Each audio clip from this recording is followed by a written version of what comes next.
So for more on all this, let's bring in Jason Furman. He's a professor at Harvard's Kennedy School and a former CEA chairman himself. Jason, it's terrific to see you on this Friday. You're a former Obama guy, so I think our audience is going to expect that you're going to throw rocks here at Miran. So let's start with something other than rock throwing for a second. Let's start with the most positive thing you can think of about this Miran pick. I don't know if it's the most positive thing, but both of us have our PhDs from Harvard. Okay, that's something. Common ground. Common ground. Steve's a really nice guy. He's a really smart guy. I have no doubt that intellectually he is up to the demands for the job. Okay, so now I'm assuming you've got some rocks to throw.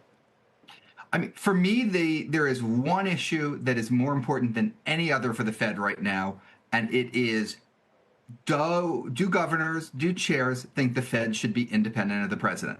If the answer is yes, and they pass a minimal bar of qualifications, then I'm great with them being on the Fed. If the answer is no, they have no place on the Board of Governors. So I think what Steve needs to do is prove that he is going to be independent of the Fed. He's going to keep the tradition that's worked really well for decades in our country, rather than being President Trump's person on the board. But look, Miran has suggested just the opposite, right? I mean, he's suggested that he thinks that the Fed ought to be a little bit more tied to politics. And I guess the question here, Jason, is, you can say, well, the Fed needs to be less political or above politics altogether. But isn't that, or hasn't that in the past just been code for saying, well, I want the Fed to be a little bit more like my politics? That's not been code like that at all. I mean, do you think Joe Biden wanted them raising rates by 75 basis points a time? People like to talk about how they cut rates in September of the election year. Originally, people thought they were going to cut rates a lot earlier. The White House was completely unthrilled, would be my guess, with what Jay Powell did back then. So presidents are constantly frustrated by their Fed chairs, and that's a really good thing because Fed chairs look out for the long term. I mean, I'm an institutionalist about this. I've been on the hawkish end of the debates in recent years, and I was during the Biden administration. This isn't a hawk-dove thing. This is a independence and institution versus handing control of monetary policy to any president, which would be disastrous, no matter what party. So make that case. I mean, this is sort of an obvious argument, and I think we kind of brush by it a lot on CNBC because a lot of market participants sort of share this assumption that a lot of people in the Trump White House don't share, which is that, Fed independence is important. Make the argument why we need an independent Fed and why Trump is wrong to be trying to wrap his arms around the Fed and control what comes out of there. Look, fundamentally, we have this blessing when we have fiat currency, which is you can add and subtract as needed to deal with business cycles. But the flip side of that blessing is a curse, which is you can make as much of it as you want.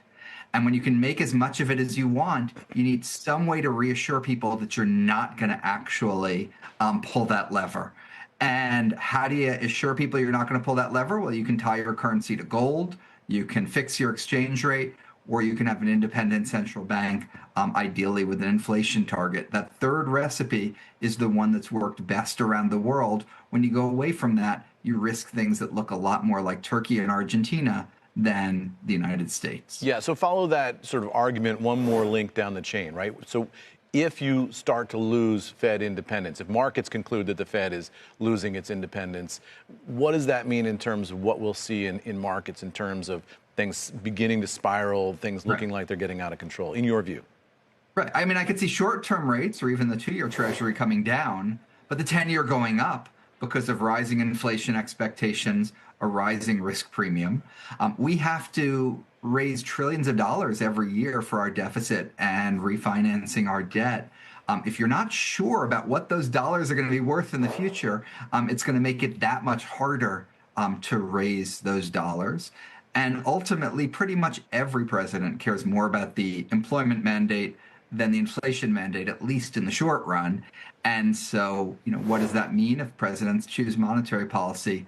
It means more inflation over the long run and more variability. But to play devil's advocate here, look, I mean, the Trump argument is, hey, I won a huge election, I have a huge mandate, and there's nothing wrong with the president having some say, a democratically elected president having some say over what happens in America's economy.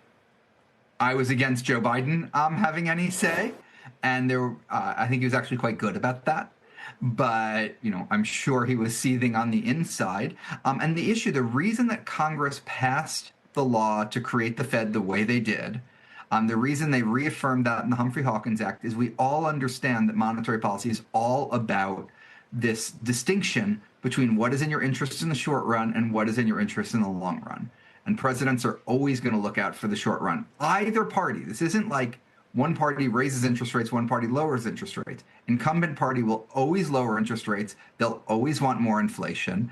And that's why, like Ulysses, you tie your hands, you don't listen to the sirens, you don't crash into those rocks that are right next to your ship.